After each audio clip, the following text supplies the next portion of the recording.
Remember when the Bears didn't need to ask permission to be the Bears? Chicago has a clean, manageable way to fix third downs and take command of the middle of the field before the clock hits 4 p.m. ET on November 4th, and almost nobody is talking about it yet. Tonight I'm bringing you the timeline. The numbers, the on-field fit, the locker room angle, and the draft pick math. Plus what I'm hearing about how the Bears want a reshaped dime and big nickel looks for the stretch run. I'll show you the package, I'll show you why it works in Eric Washington's system, and I'll show you how it immediately raises the ceiling for Montez Sweat and the back end. And only no final minuto, I'll name the veteran who turns those ideas into reality. Stay with me. Welcome back to Bears News Fan Report. Let's go. First, context. Under Washington, this defense is designed to rush with 4, close space with speed and punish indecision. The front is long and violent. The back 7 is supposed to be a net.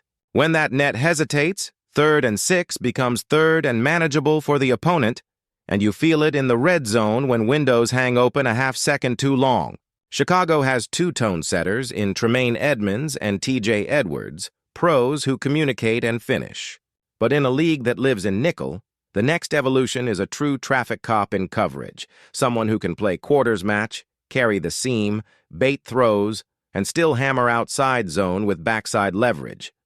That role doesn't require a star name. It requires reps, instincts, and trust. Now, the market. The trade deadline is less than a week away, teams are sorting their boards, and a few front offices are taking calls on veterans who've lost snaps to rookies. Those are the deals that work for us. Proven tape, starter leadership, team-friendly base numbers, and a locker room profile that slots in without noise. I'm told Chicago is exploring precisely that lane. No fireworks salary, no all-in bravado, just a targeted ad to make the structure airtight. Think 2-minute defense, think 3rd and medium, think TE erasure on option routes. Picture a 3-linebacker penny look that morphs to big nickel post snap. With one backer as the green dot communicator in space, Edwards free to trigger downhill, and Edmunds walking into pressure looks to squeeze the pocket from the B gap. That's how you take away easy throws and feed your pass rush without blitzing. Now let's talk responsibility. In our system, that coverage backer lives in the gray, wall number 3 up the seam, pass off crossers, rob an inbreaker, flash under the dig, rally and finish at the sticks. He can't be a liability if motion pulls him into the slot. He must be calm versus mesh, decisive versus RPO, strong enough to spill, and quick-eyed enough to catch the quarterback staring down the middle. When that player is right, your corners play faster, your safeties cheat less, and your edges arrive on time. What makes this moment special is that a high IQ version of that player is actually attainable.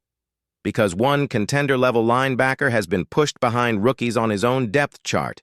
His snap count has dipped, and that has opened the door. The tape still shows a 3-down defender with range and ball skills.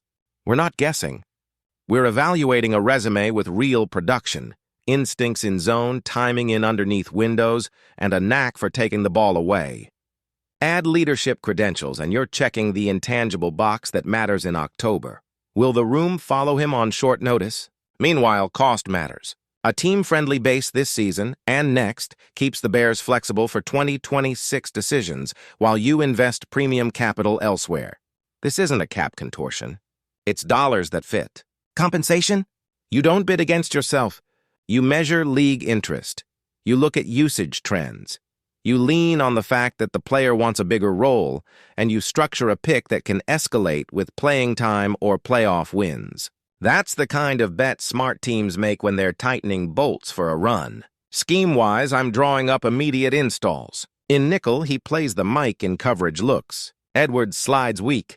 Edmunds becomes your matchup chess piece. Spy versus mobile QBs. Mugged up in AA to force protection calls, or aligned in a 5-tech ghost to influence the tackle's set. In big nickel, you rotate a safety down and keep him as the middle runner, living under the glance route and squeezing the dig so your safety can stay high on the post. In red zone, he's the cut player, eyes on number 3, ready to undercut the stick nod. On 3rd and 3 to 5, he makes you unpredictable, simulated pressure with coverage integrity. That's real immediate value. And this is where it all connects back to the Bears' identity. Caleb Williams benefits when your defense steals one extra possession a game or turns a field goal into a punt. Montez Sweat benefits when quarterbacks are forced to hitch. Jaylon Johnson and Jaquan Brisker benefit when the middle isn't a free runway. You're not buying a celebrity. You're buying clean football in the dirtiest part of the field. Around the league, the whispers name the usual suitors for this profile, power rosters that love veteran glue. Chicago hasn't been the loudest name in that chatter, and that's perfect. Let someone else hold the spotlight while you place the call and set the terms. Remember, this veteran has worn the green dot, has playoff reps, and has captained a locker room. He knows what it looks like when a defense hunts as one. He also knows how it feels to stand on the sideline while a rookie takes your snaps. Motivation isn't an issue. Timeline next. The window is tight. You've got hours, not weeks, to decide whether a mid-round pick that might become a special teamer should instead become 8 games of above-the-neck football now. The numbers we're talking about are the kind that don't break your future. Base money this year in the mid-single digits, rising modestly next year. You can fold that into your plan without touching the core. And yes, it matters that his team appears willing to listen. It matters that his role has shifted. It matters that the tape says he still closes like a starter. So here's the flip. The name is Logan Wilson, the Cincinnati linebacker with the ball-hawking reputation, 11 career picks, 11 pass breakups, and the coverage instincts coaches trust. He's been a captain, he's been the voice, and he's exactly the kind of steady, assignment-sure presence you drop into the middle when you want your structure to sing. The reason this can actually happen now is simple. His snap count dipped as the Bengals invested in youth. He's made it clear he wants to play a bigger role, and the base figures make him movable.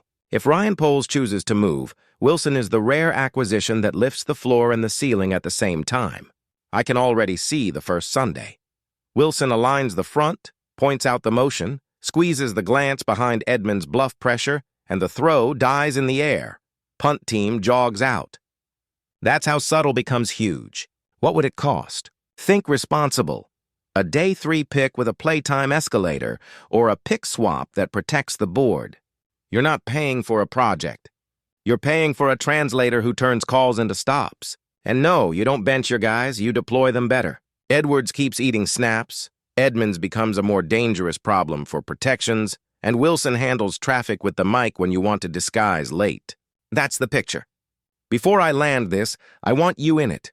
Would you spend a fourth that can become a third if Chicago reaches snap thresholds and the playoffs to bring Wilson here right now? Or do you hold and ride the internal development curve? Drop your take. Be honest. Because this is the exact kind of move that splits fan bases until the first third down stop. My view, do it. The deadline is a leverage game, and this is leveraged value. Wilson's skill set directly addresses the area that separates good defenses from suffocating ones. The base money is friendly, the leadership is real, and the ripple effects touch every level. If the deal crosses the line, the middle of the field in navy and orange gets smarter overnight. I'm in. If you're in too, hit the comments, tell me your package, and tell me how you'd deploy the trio on Money Downs. And if you want more of these fast, detailed breakdowns, the second news shifts, subscribe, like, and keep your notifications on. This community moves the needle, and I'll be here every day to bring you what's next.